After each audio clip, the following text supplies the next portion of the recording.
Bonjour à tous, Nicolas Laï, coach sportif. Aujourd'hui, on se retrouve pour l'analyse d'un nouvel exercice de mon livre La méthode Laï. Donc, c'est un exercice qu'on appelle communément des mountain climbers. Moi, j'ai voulu donner un nom français, voilà. J'ai donné un nom, donc relevé de genoux alterné en GAD. Donc, relevé de genoux en GAD. En GAD, ça veut dire gainage abdominal dynamique.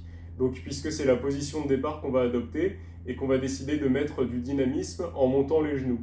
C'est un exercice dans le programme que je vous ai inclus pour contribuer à l'explosivité notamment de vos psoas, donc vos muscles fléchisseurs de hanche, c'est-à-dire quand vous êtes debout et que vous levez le genou, c'est votre psoas, ou allongé d'ailleurs comme on va le faire, c'est votre psoas qui va principalement travailler. C'est un muscle très utile pour développer de l'explosivité, notamment sur les squat jumps que vous pouvez voir dans d'autres vidéos. Enfin voilà, pour réaliser l'exercice c'est assez simple. Je prends ma position de gainage abdominal sur les avant-bras. Je tends les jambes, regard vers le sol, et je vais venir alterner un genou après l'autre.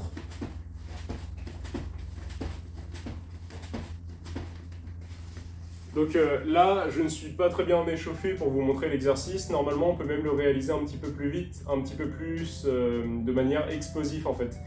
Néanmoins, les psoas ont besoin d'être très échauffés, donc il faut un bon échauffement avant de le faire. Simplement pour vous montrer qu'en fait, dès que j'appuie à droite, je dois avoir poussé à gauche. Donc vraiment, ça se relaie au niveau des jambes le plus rapidement possible durant l'exercice. Après, vous avez juste à suivre les indications que je vous ai données dans le programme.